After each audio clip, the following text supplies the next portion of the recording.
ਵਾਹਿਗੁਰੂ ਜੀ ਕਾ ਖਾਲਸਾ, ਵਾਹਿਗੁਰੂ ਜੀ ਕੀ ਫਤਿਹ। ਖੋਜ ਗੁਰਬਾਣੀ ਵਿੱਚ ਸਭ ਦਾ ਸਵਾਗਤ ਹੈ ਜੀ। ਸਭ ਨੂੰ ਜੀ ਆਇਆਂ ਜੀ। ਆਓ ਅਸੀਂ ਸਾਰੇ ਮਿਲ ਕੇ ਪਹਿਲਾ ਸ਼ਬਦ ਦਾ ਉਚਾਰਨ ਤੇ ਉਸ ਤੋਂ ਉਪਰੰਤ ਉਸ ਦੇ ਅਰਥ ਕਰਾਂਗੇ। ਅੱਜ ਆਸਾ ਮਹਲਾ ਪਹਿਲਾ ਦੇ 20th ਸ਼ਬਦ ਦੀ ਵਾਰੀ ਹੈ ਜੀ।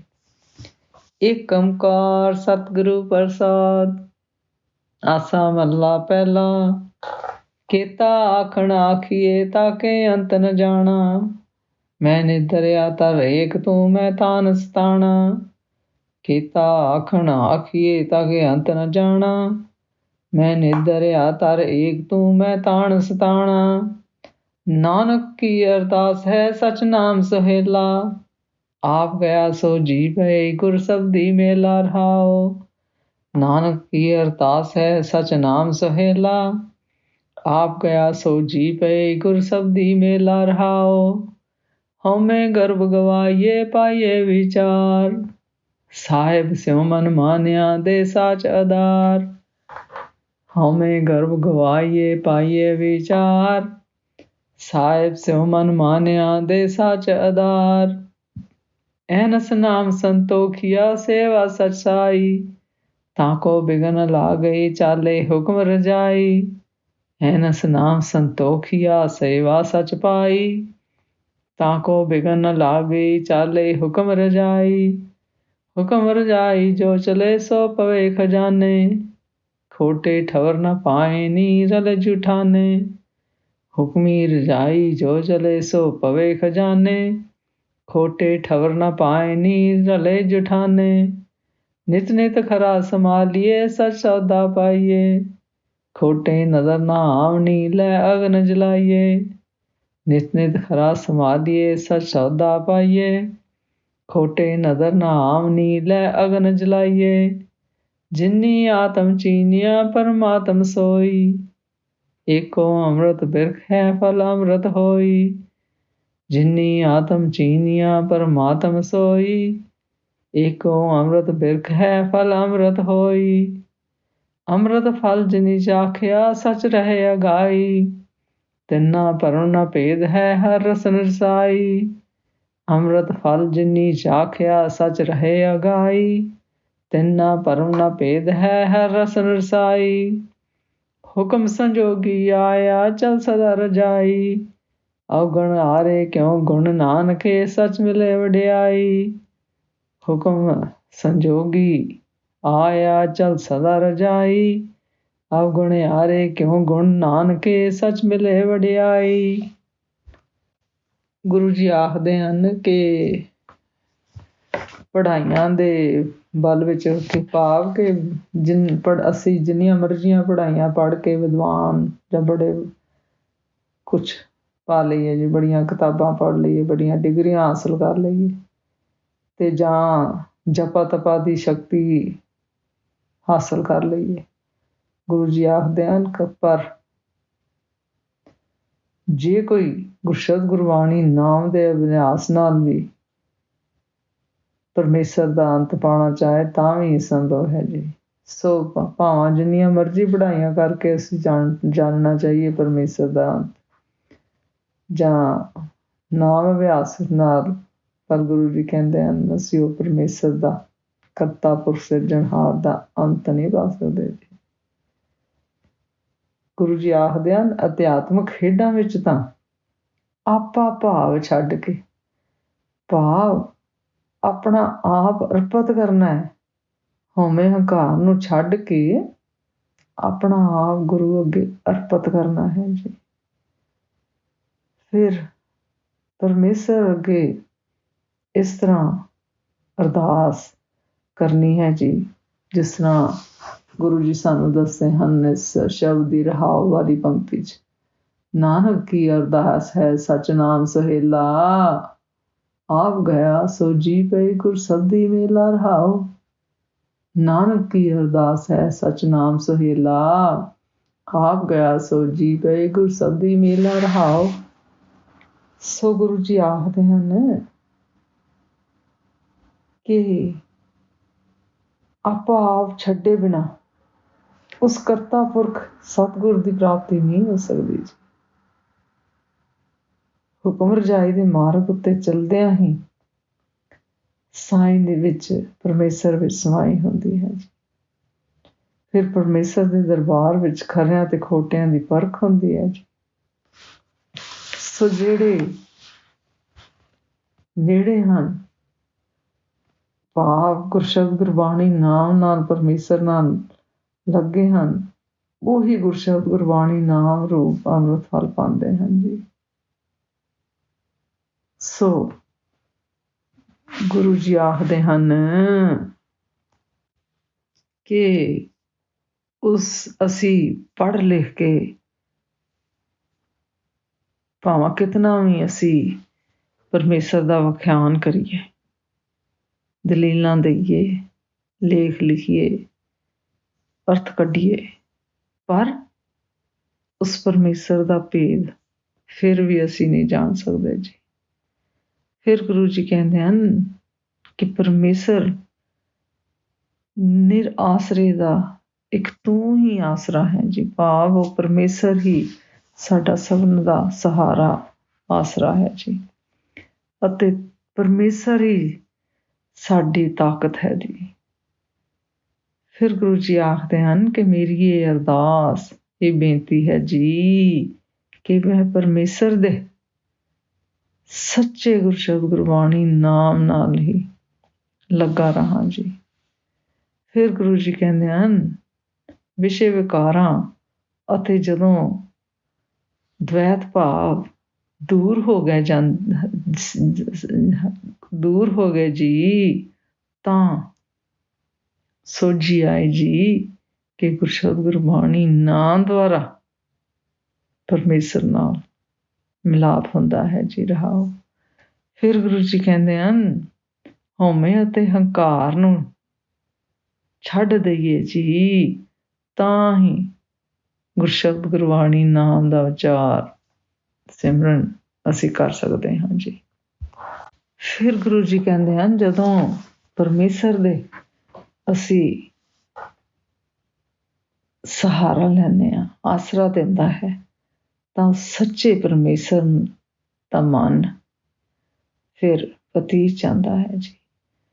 ਫਿਰ ਗੁਰੂ ਜੀ ਆਖਦੇ ਹਨ ਜੋ ਗੁਰਮੁਖ ਦਿਨ ਰਾਤ ਗੁਰਸ਼ਬਦ ਗੁਰਬਾਣੀ ਨਾਮ ਦੁਆਰਾ ਕੀਰਤਨ ਸਿਮਰਨ ਜਪ ਤਪ ਕਰਦੇ ਹਨ ਜੀ, ਸੰਤੋਖੀ ਬਣਦੇ ਹਨ ਜੀ, ਉਹ ਗੁਰਮੁਖੀ ਸੱਚ ਰੂਪ ਗੁਰਸ਼ਬਦ ਗੁਰਬਾਣੀ ਨਾਮ ਸੇਵਾ ਉਹਨਾਂ ਦੀ ਹੀ ਪ੍ਰਵਾਨ ਹੁੰਦੀ ਹੈ ਜੀ। ਜਿਹੜੇ ਗੁਰਮੁਖ ਪਰਮੇਸ਼ਰ ਦੇ ਹੁਕਮ, ਪਰਮੇਸ਼ਰ ਦੀ ਰਜ਼ਾ ਵਿੱਚ ਚੱਲਦੇ ਹਨ, ਗੁਰੂ ਜੀ ਆਖਦੇ ਹਨ ਉਹਨਾਂ ਦੇ ਜੀਵਨ ਵਿੱਚ ਕੋਈ ਅੜਚਨ ਨਹੀਂ ਆਉਂਦੀ ਜੀ। ਭਾਵ ਉਹ ਹੁਕਮ ਜੋ ਵੀ ਉਹਨਾਂ ਦੇ ਜੀਵਨ ਵਿੱਚ ਹੁੰਦਾ ਹੈ, ਉਹ ਪਰਮੇਸ਼ਰ ਦਾ ਹੁਕਮ, ਉਹਦੀ ਰਜ਼ਾ ਸਮਝ ਕੇ ਉਸਨੂੰ ਕਬੂਲ ਕਰਦੇ ਹਨ। ਫਿਰ ਗੁਰੂ ਜੀ ਕਹਿੰਦੇ ਜਿਹੜੇ ਗੁਰਮੁਖ ਪਰਮੇਸ਼ਰ ਦੇ ਹੁਕਮ ਰਜ਼ਾ ਵਿੱਚ ਚੱਲਦੇ ਹਨ ਜੀ, ਉਹ ਪਰਮੇਸ਼ਰ ਦੇ ਦਰ ਤੇ ਪ੍ਰਵਾਨ ਹੁੰਦੇ ਹਨ ਜੀ। ਫਿਰ ਗੁਰੂ ਜੀ ਕਹਿੰਦੇ ਪਰ ਖੋਟੇ ਮਨਮੁਖ ਗੁਰਸ਼ਬਦ ਗੁਰਬਾਣੀ ਨਾਮ ਵਿੱਚ ਨਹੀਂ ਲੱਗਦੇ ਜੀ, ਇਸ ਕਰਕੇ ਉਹ ਮਨਮੁਖ ਪਰਮੇਸ਼ਰ ਦੇ ਦਰ ਤੇ ਪ੍ਰਵਾਨ ਨਹੀਂ ਹੁੰਦੇ ਜੀ, ਅਤੇ ਉਹ ਫਿਰ ਆਪਣਾ ਮਨੁੱਖਾ ਜਨਮ ਇਸੇ ਤਰ੍ਹਾਂ ਹੀ ਗਵਾ ਲੈਂਦੇ ਹਨ ਜੀ। ਫਿਰ ਗੁਰੂ ਜੀ ਕਹਿੰਦੇ ਹਨ ਹਮੇਸ਼ਾ ਸਦਾ ਨਿਤ ਗੁਰਮੁਖ ਸਾਧਕਾਂ ਨੇ ਗੁਰਸ਼ਬਦ ਗੁਰਬਾਣੀ ਨਾਮ ਦੁਆਰਾ ਸੱਚ ਰੂਪ ਸਾਦਾ ਪ੍ਰਾਪਤ ਕੀਤਾ ਹੈ ਜੀ। ਫਿਰ ਗੁਰੂ ਜੀ ਕਹਿੰਦੇ ਹਨ ਖੋਟੇ ਭਾਵ ਮਨਮੁਖ ਸਿੱਕੇ, ਭਾਵ ਜੋ ਜੁਗਿਆਸੂ ਗੁਰਮੁਖ ਮਨਮੁਖ ਹਨ, ਉਹ ਫਿਰ ਪਰਮੇਸ਼ਰ ਦੀ ਮਿਹਰ ਦੇ ਉਹਨਾਂ ਤੇ ਨਹੀਂ ਹੁੰਦੀ ਜੀ, ਕਿਉਂਕਿ ਉਹ ਦਵੈਤ ਭਾਵਾਂ 'ਚ ਫਸੇ ਹੋਏ ਹਨ, ਹਉਮੈ ਹੰਕਾਰ ਵਿਸ਼ੇ ਵਿਕਾਰਾਂ 'ਚ ਫਸੇ। ਫਿਰ ਗੁਰੂ ਜੀ ਕਹਿੰਦੇ ਹਨ ਉਹ ਮਨੁੱਖ ਅੱਗ ਵਿੱਚ ਸਾੜੇ ਜਾਂਦੇ ਹਨ ਜੀ, ਭਾਵ ਜਨਮ ਮਰਨ ਦੇ ਚੱਕਰ ਵਿੱਚ ਪਏ ਰਹਿੰਦੇ ਹਨ ਜੀ। ਫਿਰ ਗੁਰੂ ਜੀ ਕਹਿੰਦੇ ਜਿਨ੍ਹਾਂ ਗੁਰਮੁਖਾਂ ਨੇ ਗੁਰਸ਼ਬਦ ਗੁਰਬਾਣੀ ਨਾਮ ਦੁਆਰਾ ਆਪਣੇ ਆਤਮਿਕ ਨਿਜ ਸਰੂਪ ਨੂੰ ਆਪਣੇ ਆਪ ਨੂੰ ਪਛਾਣ ਲਿਆ ਹੈ ਜੀ। ਫਿਰ ਗੁਰੂ ਜੀ ਕਹਿੰਦੇ ਨੇ ਉਹੀ ਗੁਰਮੁਖ ਗੁਰਸ਼ਬਦ ਗੁਰਬਾਣੀ ਨਾਮ ਦੁਆਰਾ ਪਰਮੇਸ਼ਰ ਨੂੰ ਪਛਾਣਦੇ ਹਨ ਅਤੇ ਕੇਵਲ ਇੱਕੋ ਪਰਮੇਸ਼ਰ ਹੀ ਅੰਮ੍ਰਿਤ ਰੂਪ ਦਰਖਤ ਬ੍ਰਿਸ਼ ਹੈ ਜੀ ਅਤੇ ਉਸ ਦਾ ਫਲ ਵੀ ਅੰਮ੍ਰਿਤ ਰੂਪ ਹੈ ਜੀ। ਫਿਰ ਗੁਰੂ ਜੀ ਕਹਿੰਦੇ ਜਿਨ੍ਹਾਂ ਗੁਰਮੁਖਾਂ ਨੇ ਅੰਮ੍ਰਿਤ ਰੂਪ ਗੁਰਸ਼ਬਦ ਗੁਰਬਾਣੀ ਨਾਮ ਰੂਪ ਫਲ ਚੱਕਿਆ ਹੈ ਜੀ। ਫਿਰ ਗੁਰੂ ਜੀ ਕਹਿੰਦੇ ਨੇ ਉਹੀ ਗੁਰਮੁਖ ਗੁਰਸ਼ਬਦ ਗੁਰਬਾਣੀ ਨਾਮ ਦੁਆਰਾ ਸੱਚ ਰੂਪ ਪਰਮੇਸ਼ਰ ਵਿੱਚ ਮਗਨ ਰਹਿੰਦੇ ਹਨ ਜੀ ਅਤੇ ਉਹਨਾਂ ਦੇ ਮਨਾਂ ਵਿੱਚ ਕਿਸੇ ਪ੍ਰਕਾਰ ਦਾ ਕੋਈ ਭਰਮ ਭੇਦ ਨਹੀਂ ਰਹਿੰਦਾ ਜੀ ਅਤੇ ਉਹਨਾਂ ਦੀ ਜੀਵਾ ਉਹਨਾਂ ਦੀ ਰਸਨਾ ਪਰਮੇਸ਼ਰ ਹਰ ਦੇ ਗੁਰਸ਼ਬਦ ਗੁਰਬਾਣੀ ਨਾਮ ਵਿੱਚ ਰਸੀ ਰਹਿੰਦੀ ਹੈ ਜੀ। ਭਾਵ ਉਹਨਾਂ ਦੀ ਰਸਨਾ ਗੁਰਸ਼ਬਦ ਗੁਰਬਾਣੀ ਨਾਮ ਸਿਮਰਨ ਕਰਦੀ ਰਹਿੰਦੀ ਹੈ ਜੀ। ਫਿਰ ਗੁਰੂ ਜੀ ਕਹਿੰਦੇ ਹਨ ਗੁਰਮੁਖੋ ਤੁਸੀਂ ਵੀ ਇਹ ਸਭ ਕੁਛ ਪਿਛਲੇ ਕਰਮਾਂ ਦੇ ਸੰਜੋਗ ਕਰਕੇ ਹੀ ਪਰਮੇਸ਼ਰ ਦੇ ਹੁਕਮ ਨਾਲ ਮਨੁੱਖਾ ਜੀਵਨ ਪਾ ਕੇ ਸੰਸਾਰ ਵਿੱਚ ਆਏ ਹੋ ਜੀ। ਫਿਰ ਗੁਰੂ ਜੀ ਕਹਿੰਦੇ ਨੇ ਇਸ ਲਈ ਉਸ ਪਰਮੇਸ਼ਰ ਦੇ ਹੁਕਮ ਪਾਣੇ ਵਿੱਚ ਚੱਲੋ ਜੀ। ਫਿਰ ਗੁਰੂ ਜੀ ਕਹਿੰਦੇ ਹਨ ਹੇ ਪਰਮੇਸ਼ਰ ਮੈਂ ਅਵਗੁਣਿਆਰੇ ਨਾਨਕ ਨੂੰ ਗੁਣ ਬਖਸ਼ੋ ਜੀ। ਭਾਵ ਗੁਰਸ਼ਬਦ ਗੁਰਬਾਣੀ ਨਾਮ ਬਖਸ਼ੋ ਜੀ ਜਿਸ ਨਾਲ ਮੈਨੂੰ ਸੱਚ ਰੂਪ ਪਰਮੇਸ਼ਰ ਦੀ ਵਡਿਆਈ ਮਿਲ ਜਾਵੇ ਜੀ, ਇੱਜ਼ਤ ਬਾਤ ਮਿਲ ਜਾਵੇ ਜੀ। ਇਸ ਸ਼ਬਦ ਦਾ ਸਾਰ ਇਸ ਤਰ੍ਹਾਂ ਕਰੀਏ ਜੀ। ਗੁਰੂ ਜੀ ਆਖਦੇ ਹਨ ਪਰਮੇਸ਼ਰ ਇਤਨਾ ਬੇਅੰਤ ਹੈ ਜੀ ਕਿ ਉਸ ਦਾ ਭੇਦ ਕੋਈ ਨਹੀਂ ਪਾ ਸਕਦਾ। ਭਾਵਾਂ ਅਸੀਂ ਜਿੰਨਾ ਮਰਜ਼ੀ ਪੜ੍ਹਾਈਆਂ ਕਰ ਲਈਏ, ਡਿਗਰੀਆਂ ਹਾਸਲ ਕਰ ਲਈਏ, ਕਿਤਾਬਾਂ ਪੜ੍ਹ ਲਈਏ, ਗ੍ਰੰਥ ਪੜ੍ਹ ਲਈਏ, ਫਿਰ ਗੁਰੂ ਜੀ ਕਹਿੰਦੇ ਹਨ ਉਹੀ ਸਭ ਜੀਵਾਂ ਦਾ ਆਸਰਾ ਹੈ ਜੀ। ਫਿਰ ਗੁਰੂ ਜੀ ਆਖਦੇ ਹਨ ਆਪਾ ਭਾਵ ਖਤਮ ਕਰਨ ਨਾਲ ਹੀ, ਭਾਵ ਹਉਮੈ ਹੰਕਾਰ ਛੱਡਣ ਨਾਲ ਹੀ ਗੁਰਸ਼ਬਦ ਗੁਰਬਾਣੀ ਨਾਮ ਦੁਆਰਾ ਪਰਮੇਸ਼ਰ ਦੀ ਸੋਝੀ ਹੋ ਸਕਦੀ ਹੈ ਜੀ ਅਤੇ ਗੁਰਸ਼ਬਦ ਗੁਰਬਾਣੀ ਨਾਮ ਦੁਆਰਾ ਸਤ ਸਰੂਪ ਪਰਮੇਸ਼ਰ ਵਿੱਚ ਲੀਨ ਹੋਇਆ ਜਾ ਸਕਦਾ ਹੈ ਜੀ। ਫਿਰ ਗੁਰੂ ਜੀ ਕਹਿੰਦੇ ਹਨ ਜੋ ਗੁਰਮੁਖ ਪਰਮੇਸ਼ਰ ਦੇ ਹੁਕਮ ਵਿੱਚ ਚੱਲਦੇ ਹਨ ਜੀ। ਫਿਰ ਗੁਰੂ ਜੀ ਆਖਦੇ ਹਨ ਉਹੀ ਪਰਮੇਸ਼ਰ ਦੇ ਦਰਬਾਰ ਵਿੱਚ ਸਬਕਰਤੀ ਇੱਜ਼ਤ ਵਡਿਆਈ ਪ੍ਰਾਪਤ ਕਰਦੇ ਹਨ ਜੀ, ਪ੍ਰਤਿਸ਼ਠਾ ਪ੍ਰਾਪਤ ਕਰਦੇ ਹਨ ਜੀ। ਫਿਰ ਗੁਰੂ ਜੀ ਕਹਿੰਦੇ ਹਨ ਮਨਮੁਖ ਜਾਂ ਖੋਟੇ ਆਚਾਰ ਵਾਲੇ, ਭਾਵ ਵਿਸ਼ੇ ਵਿਕਾਰਾਂ ਵਾਲੇ, ਦਵੈਤ ਭਾਵਾਂ ਵਾਲੇ, ਉਹਨਾਂ ਨੂੰ ਆਦਰ ਪ੍ਰਾਪਤ ਨਹੀਂ ਹੁੰਦਾ ਜੀ। ਫਿਰ ਗੁਰੂ ਜੀ ਕਹਿੰਦੇ ਜੋ ਗੁਰਮੁਖ ਪਰਮੇਸ਼ਰ ਦੇ ਗੁਰਸ਼ਬਦ ਗੁਰਬਾਣੀ ਨਾਮ ਦਾ ਸਿਮਰਨ ਕਰਦੇ ਹਨ, ਆਪਣੀ ਰਸਨਾ ਦੁਆਰਾ ਗੁਣ ਪਰਮੇਸ਼ਰ ਦੇ ਗੁਣ ਗਾਉਂਦੇ ਹਨ, ਫਿਰ ਗੁਰੂ ਜੀ ਕਹਿੰਦੇ ਹਨ ਉਹ ਗੁਰਸ਼ਬਦ ਗੁਰਬਾਣੀ ਨਾਮ ਰੂਪ ਅੰਮ੍ਰਿਤ ਦਾ ਰਸ ਮਾਣਦੇ ਹਨ ਜੀ। ਫਿਰ ਗੁਰੂ ਜੀ ਕਹਿੰਦੇ ਹਨ ਜੀਵ ਮਨੁੱਖ ਈਸ਼ਵਰੀ ਹੁਕਮ ਨਾਲ ਹੀ ਸੰਸਾਰ ਵਿੱਚ ਆਉਂਦਾ ਹੈ ਜੀ ਅਤੇ ਸਾਨੂੰ ਹਮੇਸ਼ਾ ਪਰਮੇਸ਼ਰ ਦੇ ਭਾਣੇ ਨੂੰ ਮੰਨਣਾ ਚਾਹੀਦਾ ਹੈ ਜੀ। ਜਿਸ ਤਰ੍ਹਾਂ ਇਸ ਸ਼ਬਦ ਦੀਆਂ ਇਹਨਾਂ ਪੰਕਤੀਆਂ 'ਚ ਗੁਰੂ ਜੀ ਆਖਦੇ ਹਨ ਅੰਮ੍ਰਿਤ ਫਲ ਜਿਨ ਚਾਖਿਆ ਸਚ ਰਹੇ ਅਗਾਈ, ਤਿੰਨਾ ਭਰਮ ਨਾ ਭੇਦ ਹੈ ਹਰ ਰਸਨ ਰਸਾਈ। ਅੰਮ੍ਰਿਤ ਫਲ ਜਿਨੀ ਚਾਖਿਆ ਸਚ ਰਹੇ ਅਗਾਈ, ਤਿੰਨਾ ਭਰਮ ਨਾ ਭੇਦ ਹੈ ਹਰ ਰਸਨ ਰਸਾਈ। ਹੁਕਮ ਸੰਜੋਗੀ ਆਇਆ ਚਲ ਸਦਾ ਰਜਾਈ, ਅਵਗੁਣ ਆਰੇ ਕਿਉ ਗੁਣ ਨਾਨਕੇ ਸਚ ਮਿਲੇ ਵਡਿਆਈ।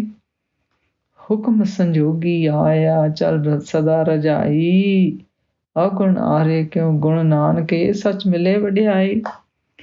ਅੱਜ ਦਾ ਵਿਚਾਰ ਕਰਦਿਆਂ ਮੇਰੇ ਕੋਲੋਂ ਨੇਕਾਂ ਭੁੱਲਾਂ ਹੋਈਆਂ ਹੋਣਗੀਆਂ, ਉਸ ਵਾਸਤੇ ਮੈਂ ਖਿਮਾ ਦੀ ਜਾਚਕ ਹਾਂ ਜੀ। ਵਾਹਿਗੁਰੂ ਜੀ ਕਾ ਖਾਲਸਾ, ਵਾਹਿਗੁਰੂ ਜੀ ਕੀ ਫਤਿਹ।